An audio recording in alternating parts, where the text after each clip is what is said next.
오늘 하나님 말씀은 고린도전서 9장 24절에서 27절 사이의 말씀입니다.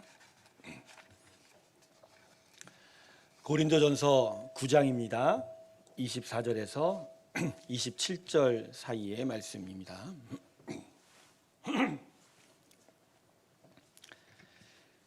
제가 읽겠습니다. 운동장에서 다름질하는 사람들이 다 달릴지라도 오직 상을 받는 사람은 한 사람인 줄 너희가 알지 못하느냐. 너희도 상을 받도록 이와 같이 다름질하라.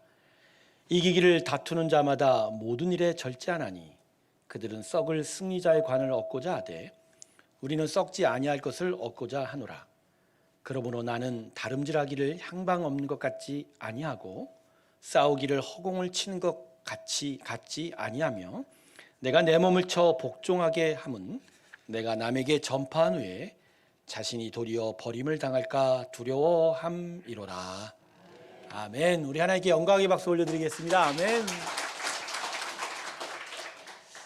자, 오늘은 자람이라는 주제로 말씀을 나누는 마지막 세 번째 시간이 됩니다. 지난 시간까지 하나님의 은혜 안에서 자라는 것, 하나님을 아는 지식에서 자라는 것이 무엇인지를 함께 살펴보았는데요. 오늘 이 시간의 주제는 그러면 제대로 자라기 위해서 우리에게 구체적으로 무엇이 필요한가에 대한 주제로 함께 말씀을 나눠보고자 합니다. 오늘 본문 우리가 같이 읽었지만 바울은 믿음의 인생을 달리기 경주에 비유하고 있습니다. 바울의 이 비유는 당시 그리스 전역에서 아주 인기가 높았던 올림피아 경주를 빗대어서 비유하면서 자신이 무엇을 말하고자 하는 것을 보다 효과적으로 이해시키고자 한 것이죠. 그래서 오늘 본문을 통해서 우리는 믿음의 삶의 실상이 무엇인지를 구체적으로 알 수가 있습니다. 본문 말씀을 살펴보기 전에 두 가지 전제를 좀 먼저 알아야 합니다. 먼저 믿음의 인생을 달리기 경주에 비유가 있다는 것. 그러니까 승부를 보는 경주에 믿음의 인생이 비유되고 있다는 것. 그다음에 두 번째는 믿음의 사람은 이 달리기 경주를 위해 뛰는 선수라는 것. 그래서 경주를 위해 훈련하는 사람이 바로 믿음의 사람이라는 것을 미리 이 비유를 통해서 알려주고 있는 것이죠. 자, 그러면 이러한 비유의 초점을 가지고 오늘 말씀이 가르치고자 하는 바를 함께 살펴보고자 합니다. 첫 번째는 오늘 비유는 믿음의 인생의 목표가 무엇인지에 대해서 아주 바르게 가르쳐주고 있습니다. 본문 24절을 함께 보겠습니다. 자, 우리 같이 한번 읽을까요? 본문 24절 시작. 운동장에서 다름질하는 자들이 다 달릴지라도 오직 상을 받는 사람은 한 사람인 줄 너희가 알지 못하느냐. 너희도 상을 받도록 이와 같이 다름질하라. 아멘. 달리기 경주를 하는 거의 목적은 달리는 것 그 자체에 있는 게 아니라 경주를 한 후에 상을 받는 것에 있다라고 이야기합니다. 근데 오늘 본문을 보면 오직 상을 받는 사람은 한 사람이다 이렇게 이야기하는데 이게 헷갈리지 않으셔야 되는 게 한 사람만 경주에서 상을 받는다는 의미가 아니라 승리를 해야 한다라는 그런 의미예요. 결국 달리기로 비유된 믿음의 인생을 시작했다면 그 끝에는 이겨야 한다. 할렐루야. 이기는 승부가 필요하다는 거예요. 그래서 오늘 24절이 가르치는 초점은 목표가 확실해야 된다. 그리고 그 목표를 향하여 계속적으로 도전하는 목표의식이 분명해야 한다는 것을 우리에게 가르쳐주고 있습니다. 여러분 한번 생각해 보세요. 달리기 경주하는데 이기려고 안 하고 승리하려고 안 하면 그 경주가 어떻게 끝이 날까요? 뭐 다 달려가도 꼴등을 할 수도 있을 것이고 어쩌면 끝까지 완주하기도 참 힘들 것입니다. 성도 여러분, 목적이 분명하지 않고 목표의식도 확실하지 않으면 반드시 중도에 포기하게 됩니다. 오늘 본문이 비유하고 있는 경주는요, 단거리 경주가 아니라 마라톤 경주. 그리스 당시 전역에서 유행했던 올림피아 경주의 달리기 경주는 단거리가 없어요. 42.195를 뛰는 큰 마라톤 경주라는 것입니다. 장거리를 뛰기 위해서 얼마나 중간에 힘든 고비가 있겠습니까? 어려움이 잘 찾아와요. 우리가 현재 하는 마라톤 경주도요, 완주하는 사람이 비율이 그렇게 많지가 않아요. 중도에 포기하는 세계적인 유명 선수도요, 잘 준비가 되지 않으면 중도에 포기한다고 하지 않습니까? 그런데 목표의식조차 없으면, 목표 자체에 대한 분명한 의식이 없으면 끝까지 달려서 승리할 수가 없다라는 거죠. 오히려 목표의식이 분명하면 한계가 다가와도 오히려 그것을 뛰어넘을 수 있는 일종의 괴력까지 발휘할 수 있는 게 바로 이 목표의식이 분명한 것의 큰 이점이다라는 것이죠. 성도 여러분, 출애굽한 이스라엘 백성을 한번 생각해 보세요. 출애굽한 이스라엘 백성이 애굽을 나와서 바로 가나안 땅에 갈 수 있었을까요? 저는 못 갔다고 생각합니다. 왜냐하면 440년이나 애굽에서 노예 생활로 길들여진 이스라엘 백성. 노예가 뭡니까? 강압적으로, 그죠? 굴종하는 것에 익숙해진 거 아니죠. 스스로 무엇을 하는 게 아니에요. 그냥 명령을 내리고 때려야 그제서야 움직이는 게 바로 노예의 삶이죠. 그러한 이스라엘 백성이 그냥 애굽에서 나왔다고 마냥 좋다고 저 약속의 땅인 가나안 땅에 들어갈 수 있을까요? 못 들어가죠. 목적도 없을 뿐만 아니라 목표의식도 없어서 도대체 무엇을 하는지도 제대로 향방을 알 수 없는 사람들이었다는 거죠. 그래서 하나님께서 이스라엘 백성을 어디로 데려가셨죠? 가나안 땅으로 바로 데려가신 게 아니라 시내산 앞으로 데려가셔서 거기서 율법을 주시고 하나님의 마음을 깨닫게 하시고, 그래서 아주 분명한 목표의식을 갖게 한 것이죠. 무엇보다도 너희가 바로 가야 될 것은 어디라고 가르쳐주셨죠? 가나안 땅. 아브라함 때부터 주리라 약속한 땅이 바로 너희의 최종 목적지다. 그리고 그곳에 반드시 가야 되고 그곳에서 하나님의 나라를 이루어야 되는 사명까지도 알려주시죠. 하지만 1세대 이스라엘 백성이 어떻게 되죠? 실패하죠. 가데스 바나까지 갔다가 거기서 이방 족속들의 크고 우람한 체격을 보고 겁이 나서 돌아왔죠. 이유는 단 한 가지예요. 목표의식이 부족했기 때문에. 반드시 그곳에 가야 한다는. 결국 그 목표의식이 아주 강했던 사람 딱 2사람만 남겨놓고 나머지 사람들은 38년 동안 광야에서 유랑하다가 멸망하게 되었다는 것이죠. 여러분, 이와 같습니다. 신앙의 삶은 목적지가 분명합니다. 할렐루야. 우리의 목적지가 어디라고요? 이 땅이에요? 아니에요. 우리가 예수의 구원을 받은 즉시 우리는 하늘나라 시민이 됩니다. 즉 우리의 집이 어디 있다고요? 이 땅의 집이 나의 집이라고 생각하지 않으시기 주님의 이름으로 축원합니다. 그냥 사는 곳이에요. 그냥 내 소유로 되어 있는 곳이지 내가 영원토록 살아야 될 곳은 하늘 하나님의 품이라는 것이죠. 그래서 우리는 하나님의 사람 된 이후부터 이 땅을 유랑하는 그저 여행객인 거예요. 조금 더 고급스럽게 얘기하면 순례자의 삶을 사는 거죠. 가야 할 곳이 반드시 정해져 있다는 거죠. 그리고 그곳에 반드시 가야만 하지요. 반드시 가야 되죠. 안 가도 되는 거 아니에요. 그곳에 반드시 가야. 끝까지 살아서 가야 한 그런 일. 근데 가끔 성도님들 보면 이게 뜨거운 건지 차가운 건지 도대체 가는 건지 마는 건지 왜 그럴까? 여러분도 그렇게 생각하시나 봐요? 도대체 가려고 하는 건지 안 가려고 하는 건지. 가끔 저는 그런 모습을 보면 제 마음에 이런 생각이 들어요. 아예 그냥 이곳에 와서 제대로 하든지 아니면 예수 믿지 말고 세상에서 하고 힘차게 한번 살아보든지 하가 양당 간에 하가 제대로 한번 해보든지 하지. 여기도 발 걸치고 여기도 발 걸치고. 여러분 분명히 말씀드립니다. 신앙의 삶은 그냥 산책하는 게 아닌 거예요. 아침에 일어나면 하얀 옷 대충 추려입고 집 밖에 나가서 동네 공원 한 바퀴 도는 조깅이 우리의 신앙의 삶이 아니에요. 우리의 신앙의 삶은 출발선에 힘차게 긴장하고 섰다가 총성이 울리면 쏜새같이 달려가서 끝까지 가서 이기는 거예요. 끝까지 가서 나를 기다리는 이 마지막 선의 그 피니시 라인의 그 줄을 내가 가슴에 안아보는 승리가 있어야 되는 거예요. 끝까지 목표의식을 가지고 하나님께로 나아가는 우리 모두가 되길 주님의 이름으로 축원합니다. 기억하세요. 반드시 가야 한다. 두 번째, 오늘 비유는 믿음의 인생을 요구되는 우리의 삶의 자세가 무언지도 분명하게 가르쳐 주고 있습니다. 자, 우리 본문 25절 또 같이 볼까요? 제가 읽을게요. 이번엔 이기기를 다투는 자마다 모든 일에 절제하나니. 자, 절제라는 단어가 나왔어요. 여러분, 마라톤 경주를 하는 선수들이 그냥 아무 준비 없이 경주에 나설까요? 아니죠. 우리 박희순 장로님도 예전에 단축 마라톤까지 하면서 열심히 뛰셨던 분이에요. 근데 장로님 저 단축 마라톤 경주하려면 몇 달을 엄청나게 준비합니다. 체중도 감량하고, 그죠? 다리에 힘도 근육도 기르고. 그냥 뛰는 게 아닌 거예요.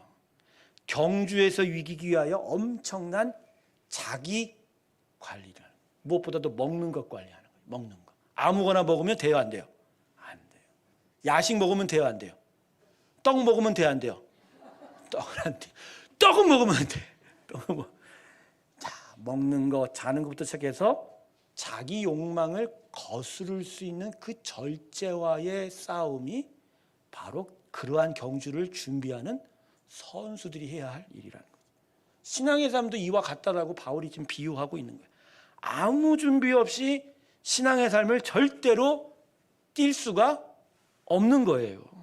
절제가 있어야 됩니다. 절제. 절제가 있어야 끝까지 완주할 수 있고, 절제가 있어야지 끝까지 이길 수 있습니다. 할렐루야. 그러면 신앙의 삶에서 절제가 뭐냐? 실제로 운동 경기하는 사람들의 자기관리 절제는 먹는 것부터 싸움이에요. 체중도 감량하고, 그죠? 계속적으로 운동하면서 근육도 만들어가는 거예요. 그러면 신앙의 삶을 사는 우리에게 있어서 절제는 뭐냐? 영적 절제. 바로 십자가에 자기를 계속 죽여가는 거죠. 자기의 탐욕, 자기의 모든 무거운 짐들을 다 지고 뛰려면 얼마나 무거운가요? 그걸 다 내려놓고, 다 포기하고, 있을 것만 가지고 계속적으로 가볍게 하나님을 향하여 뛰어가는 그 영적 절제가 우리에게 필요합니다. 특별히 영적 절제가 필요한 이유 중에 하나가 뭐냐면, 가장 중요한 건데, 우리의 신앙의 경주는 내 힘으로 뛰는 게 아니에요, 여러분. 내 힘으로 뛰는 게 아니야. 누구 힘으로 뛰는 거예요? 하나님의. 사실은요, 하나님 품에 안겨서 하나님께 업혀서 하나님 손을 붙들고 뛰는 거예요. 그분 손을 붙들기 위해서 다른 거 쳐다보지 않고, 다른 거 원하지 않고 그분만을 붙들고 뛰는 거예요. 여러분, 이마트에 어느 엄마가 꼬마 아기를 아장아장 걷는 아기를 손을 붙잡고 가는 거야. 근데 오랜만에 집 밖에 나오니까 이 아기가 시장 바닥 그 동네방네 그 막 보는 걸 보고서 얼마나 기쁘겠어요. 엄마 손을 갑자기 뿌리치는 거야. 자기가 막 걸어가 보겠다고. 여러분, 엄마 손 안 붙잡고 아기가 이마트 시장 제대로 갈 수 있어요, 없어요? 갈 수 있어요, 없어요? 못 가요, 여러분. 지나가는 그 길에 모든 재미있고 유혹과 화려한 것에 눈이 팔리면 갈 수 있어요, 없어요? 못 가는 거예요. 영적 절제라는 건 그런 거예요, 여러분. 우리가 하나님의 나라를 향해 가기 위해서 내가 걸을 수 없으니까 하나님 손을 붙잡아야 되는데, 하나님 계속 내 손을 붙잡기 싶은데 내가 갑자기 눈이 다른 데로 돌아가, 마음이 다른 거에 팔려. 그러니까 하나님 손을 뿌리치는 거야. 에이, 싫어. 잠깐만, 나중에 갑시다. 하나님, 나중에. 나 죽을 때쯤 찾아올게. 그때 나 붙잡아 주시면. 그리고 우리는 항상 뭘 봐요? 세상을 보고, 화려한 걸 보고. 절제가 아니라 계속 얻고자 하잖아요. 얼마나 많이 얻고자 하면 나중에 너무 많이 얻어서 하나님 앞으로 갈 힘조차 없는 거예요. 왜 우리가 하나님 앞에 더 가까이 못 나갈까요? 돼지가 돼서 그래요. 이 거룩한 아침에 돼지 얘기해서 죄송합니다만, 살이 쪄서 그래요. 쓸데없는 지방들이 껴서. 제가 연초에 분명히 그랬죠. 우리가 영적 다이어트를 해야 된다. 자기 절제가 있어야 됩니다. 할렐루야. 그래서요, 예수의 사람의 능력은 절제예요. 영적 능력은 어디서부터 시작된다고요? 절제. 십자가에서 자기를 내려놓고 포기하면서 하나님의 능력을 붙잡는. 세상의 방식은 힘이 세고 지혜가 많고 돈이 많으면 되죠. 그러나 예수의 사람은 정반대예요. 내 거를 자꾸만 내려놓고 가볍게 하나님의 손을 꽉 붙잡을 수 있는 힘. 할렐루야. 이 힘이 우리 가운데 있어야 된다. 영적 절제가 여러분 가운데 가득하길 주님의 이름으로 축원합니다. 할렐루야. 세 번째, 믿음의 인생을 위해 우리가 싸워야 할 대상이 무언지도 오늘 비유가 분명하게 가르쳐주고 있습니다. 자, 오늘 본문 26절 다 같이 한번 읽어볼까요? 같이 읽습니다. 시작. 그러므로 향방 없는 것 같지 아니하고 싸우기를 허공을 치는 것 같지 아니하며. 자, 이 26절의 초점은 허공을 치는 것 같지 아니합니다. 싸우기를. 자, 여러분, 이거 권투 경기를 비유한 건데, 여러분 복싱 경기 아시죠? 혼자 하는 경기가 아니라 상대방이 있어요. 근데 복싱의 경기의 초점은 뭐예요? 내가 뻗은 펀치가 상대방의 얼굴이나 복부를 가격해서 그걸 맞고 힘을 빠지거나 그걸 맞고 쓰러지거나 경기를 포기하면 내가 이기는 거죠. 근데 복싱 경기에 나온 선수가 갑자기 상대방을 때리는 게 아니라 허공에다가 펀치를 날리면 그 경기는 어떻게 될까요? 자기가 오히려 맞고 KO가 되는 것이죠. 신앙의 삶이 이와 같아요. 어디에다가 영적 펀치를 날려야 되는지, 어디에다가 내 신앙의 펀치를 날려야 되는지가 분명하고 구체적이지 않으면 그냥 허공에다가 펀치. 신앙생활 하는 분들 중에 이런 분들 꽤 많아요. 마치 신앙생활이 영적 수련하는 거라고, 심신 수련하는 것 정도로 생각하는 분들이 꽤 있어요. 그래서 교회 가서 마음을 좀 다스려, 마음을 다스리고 참 마음을 고요하게 하고, 마치 산사의 절간에 가서 몸 마음을 심신 수련하는 거 아니에요. 성경을 봐도 그러한 비유는 없어요.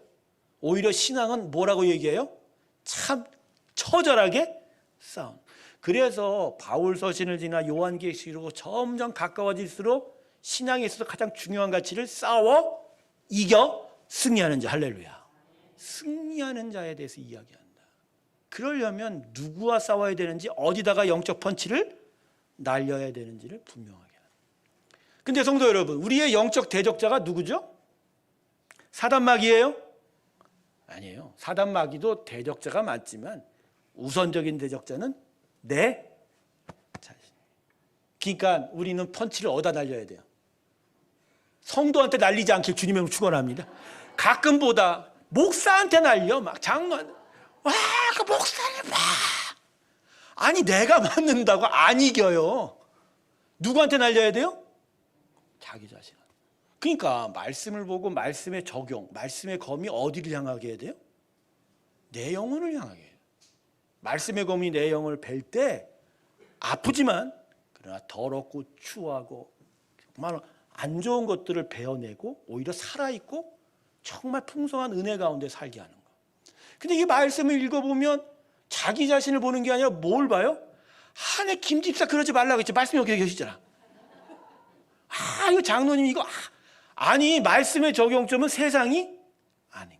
여러분, 말씀이 자기한테 향하지 않고 세상과 사인한테 향하면 거기서부터 여러분은 은혜의 추락이 있게 됩니다. 예. 자기 자신에게 뭘 날려야 된다? 펀치를.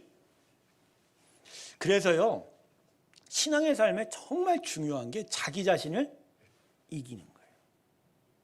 아니, 신앙을 떠나서도 모든 사람에게 있어서 가장 중요한 게 자기 자신을 이기는 거예요.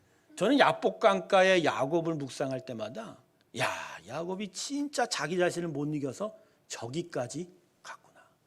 야복강가 앞에서 모든 것을 다 강 건너편으로 형 에서한테 다 줘버렸어요. 그리고도 자기는 강을 건너지 않아.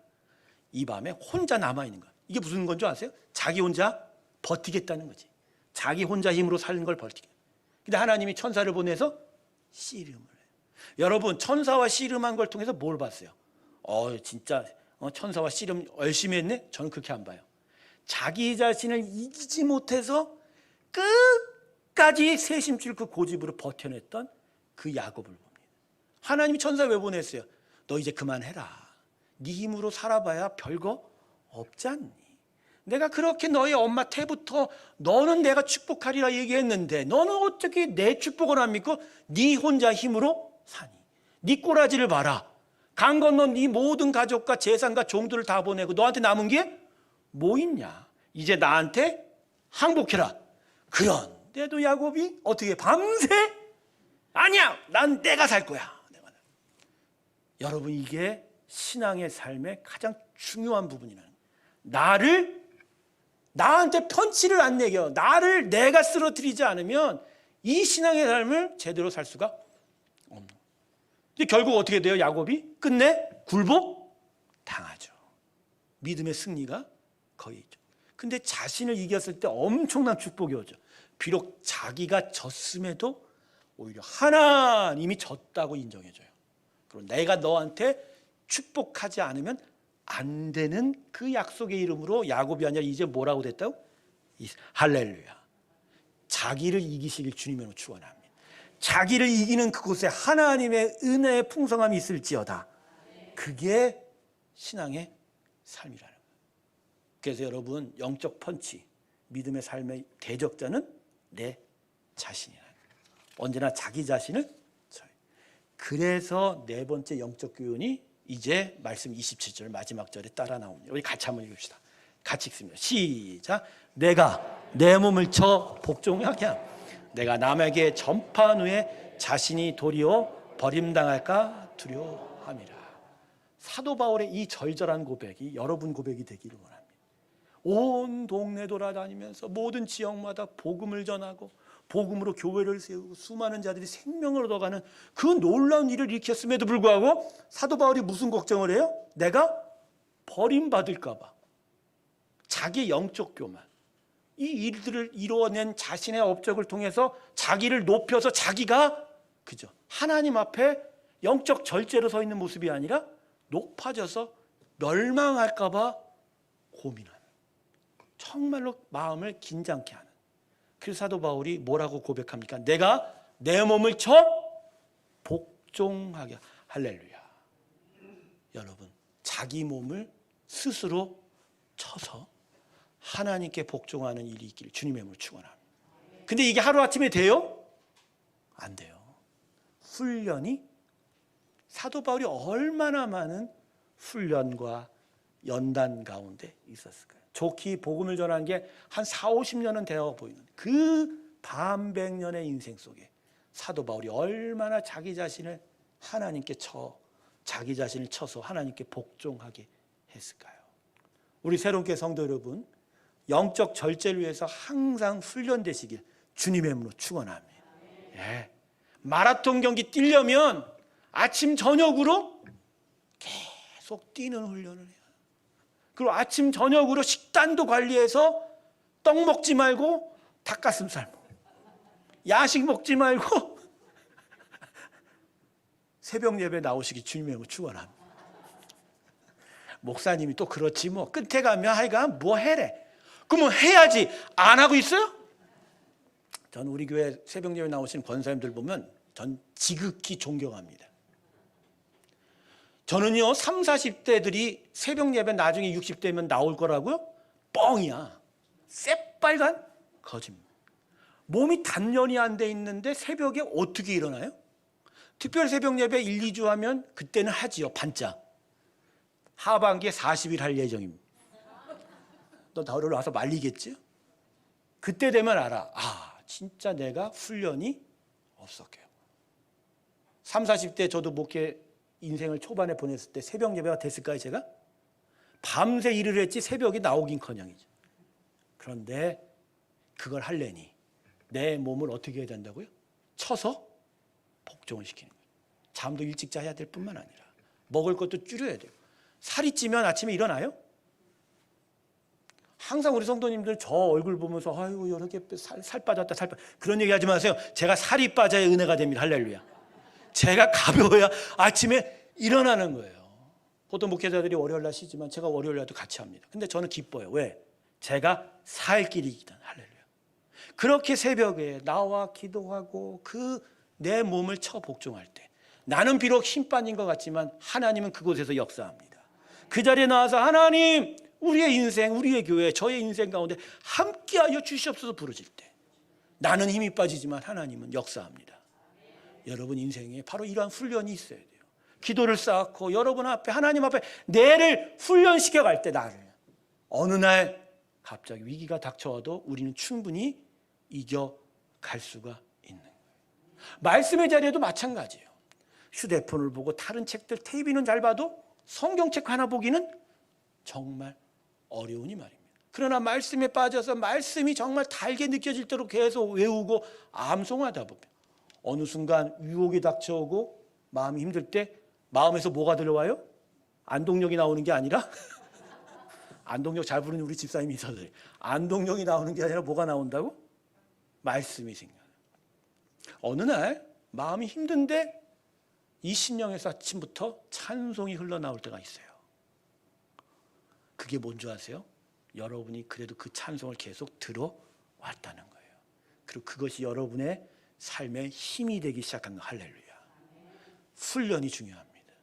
항상 자기 몸을 복종시키고 은혜의 자리에 계속적으로 나아감으로 훈련이 돼요.